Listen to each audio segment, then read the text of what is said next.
You're listening to Afterlight Fictions.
There was a king who had 12 beautiful daughters. They slept in 12 beds, all in one room, and when they went to bed, the doors were shut and locked up.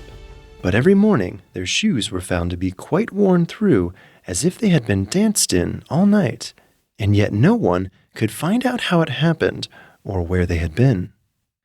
Then the king made it known to all the land that if any man could discover the secret and find out where it was that the princesses danced in the night, he should have the one he liked best for his wife, and should be king after his death.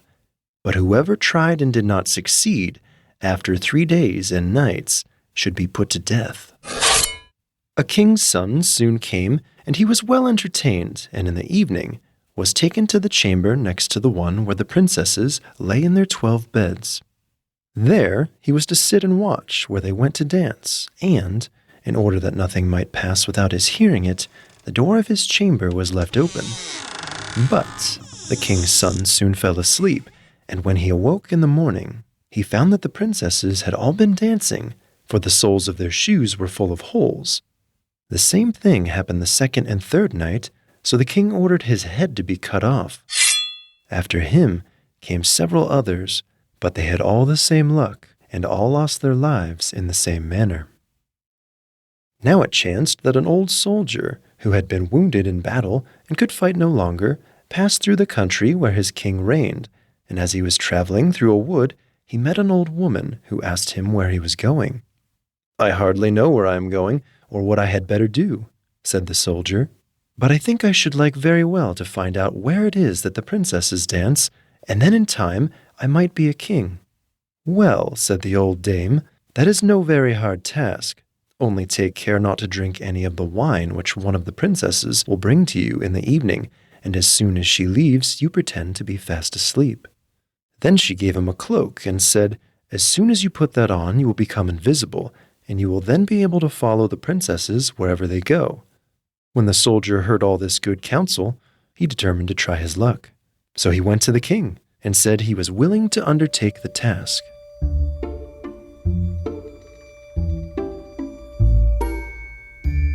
He was as well received as the others had been, and the king ordered fine royal robes to be given him, and when the evening came, he was led to the outer chamber. Just as he was going to lie down, the eldest of the princesses brought him a cup of wine, but the soldier threw it all away secretly, taking care not to drink a drop. Then he laid himself down on his bed, and in a little while began to snore very loud, as if he was fast asleep.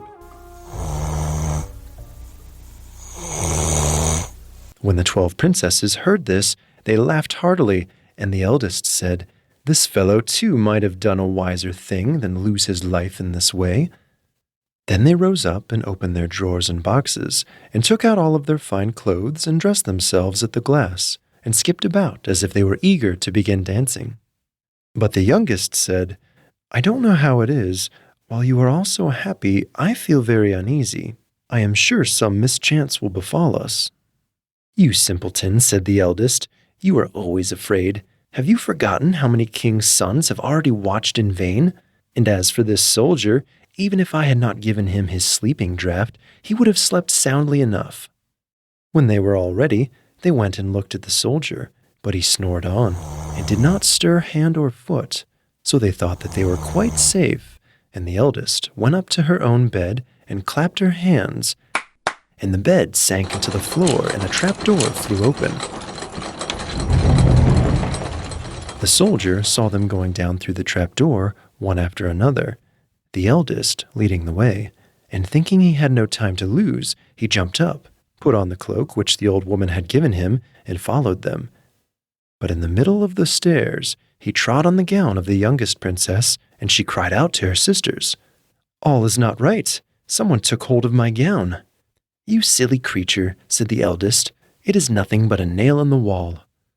Then down they all went, and at the bottom they found themselves in a most delightful grove of trees, and the leaves were all of silver and glittered and sparkled beautifully.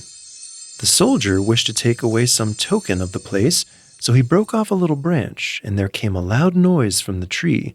Then the youngest daughter said again, "I am sure all is not right. Did not you hear that noise? That never happened before." But the eldest said, "It is only our princes who are shouting for joy at our approach." Then they came to another grove of trees, where all the leaves were of gold, and afterwards to a third, where the leaves were all glittering diamonds. The soldier broke a branch from each, and every time there was a loud noise, which made the youngest sister tremble with fear. But the eldest still said it was only the princes who were crying for joy. So they went on until they came to a great lake, and at the side of the lake there lay 12 little boats with 12 handsome princes in them, who seemed to be waiting there for the princesses. One of the princesses went into each boat, and the soldier stepped into the same boat with the youngest. As they were rowing over the lake, the prince who was in the boat with the youngest princess and the soldier said, "I do not know why it is, but though I am rowing with all my might, we do not get on so fast as usual, and I am quite tired. The boat seems very heavy today." "It is only the heat of the weather," said the princess. "I feel it very warm too." On the other side of the lake stood a fine illuminated castle, from which came the merry music of horns and trumpets. There they all landed and went into the castle, and each prince danced with his princess, and the soldier, who was all the time invisible, danced with them too, and when any of the princesses had a cup of wine set by her, he drank it all up, so that when she put the cup to her mouth, it was empty. At this too, the youngest sister was terribly frightened, but the eldest always silenced her. They danced on until 3 o'clock in the morning, and then all their shoes were worn out, so that they were obliged to leave off. The princes rowed them back again over the lake, but this time the soldier placed himself in the boat with the eldest princess, and on the opposite shore they took leave of each other, the princesses promising to come again the next night. When they came to the stairs, the soldier ran on before the princesses and laid himself down, and as the 12 sisters slowly came up, very much tired, they heard him snoring in his bed. So they said, "Now all is quite safe." Then they undressed themselves, put away their fine clothes, pulled off their shoes, and went to bed.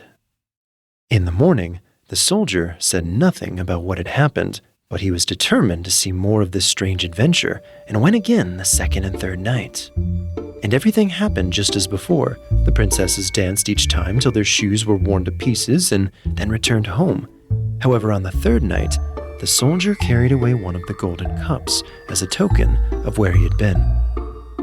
As soon as the time came when he was to declare the secret, he was taken before the king with the 3 branches and the golden cup, and the 12 princesses stood listening behind the door to hear what he would say. And when the king asked him, "Where do my 12 daughters dance at night?" he answered, "With 12 princes in a castle underground." And then he told the king all that had happened, and showed him the 3 branches and the golden cup which he had brought with him. Then the king called for the princesses and asked them whether what the soldiers said was true, and when they saw that they were discovered and that it was of no use to deny what had happened, they confessed it all. And then the king asked the soldier which of them would he choose for his wife. And he answered, "I am not very young, so I will have the eldest." And they were married that very day, and the soldier was chosen to be the king's heir.